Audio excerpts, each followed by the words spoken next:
तो बच्चों, हमने पिछले वीडियो में हेलो एरिन से फिनाल का निर्माण देखा था और इस वीडियो में देखेंगे कि हम फिनाल का निर्माण बेंजीन सल्फोनिक अम्ल, यानी कि जब बेंजीन रिंग के ऊपर SO3H लगा होता है तो उसे बेंजीन सल्फोनिक अम्ल बोलते हैं। बेंजीन सल्फोनिक अम्ल से फिनाल का निर्माण कैसे होता है वो इस वीडियो में देखेंगे। तो ये जो टॉपिक है आपके क्लास 12 केमिस्ट्री का अल्कोहल फिनाल ईथर वाले चैप्टर से लिया गया है, तो इसे देख लेते हैं। तो इसमें पहला पॉइंट आपको लिखना होगा कि बेंजीन को ओलियम यानी कि H2SO7 के साथ या फिर वाष्पीकृत सल्फोनिक अम्ल यानी कि H2SO4 के साथ अपक्रिया कराने पर बेंजीन सल्फोनिक अम्ल प्राप्त होता है। यानी कि सबसे पहले हमें प्राप्त करना होगा कि बेंजीन सल्फोनिक अम्ल कैसे बनता है। ठीक, तो बेंजीन सल्फोनिक अम्ल बनाने के लिए हमें बेंजीन लेना होगा, या फिर ओलियम ले या फिर H2SO4 ले यानी कि वाष्पित सल्फोनिक अम्ल।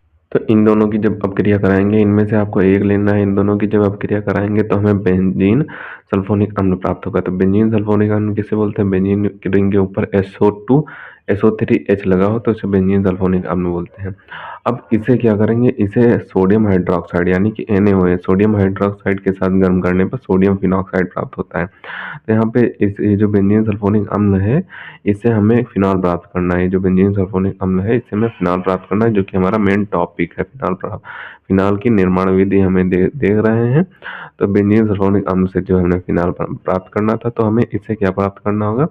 इसे हमें बेंजीन सल्फोनिक अम्ल को हमने सोडियम हाइड्रोक्साइड के साथ गर्म किया तो हमें सोडियम फिनॉक्साइड प्राप्त हुआ, यानी कि बेंजीन रिंग के ऊपर ONA, तो ये सोडियम फिनॉक्साइड प्राप्त हो जाएगा। अब सोडियम फिनॉक्साइड को जो HCl के साथ यानी कि अकार्बनिक अम्ल के साथ, हाइड्रोक्लोरिक अम्ल को अकार्बनिक अम्ल भी बोलते हैं, अकार्बनिक अम्ल के साथ जब हमने क्रिया कराई तो हमें फिनाल प्राप्त हो गया। और NaCl, यहाँ पे Na यहाँ से Cl निकल कर NaCl मुक्त हो जाएगा। वही टॉपिक पॉइंट आपको नीचे लिख देना है कि सोडियम फिनॉक्साइड यानी कि ये जो प्राप्त हुआ था, इसको अकार्बनिक अम्ल के साथ अम्लन कराने पर, अब अम्ल है तो इसका अम्लन ही कराएंगे, अम्लन कराने पर फिनाल प्राप्त होता है। तो अम्लन कराया हमने, फिनाल प्राप्त हो गया।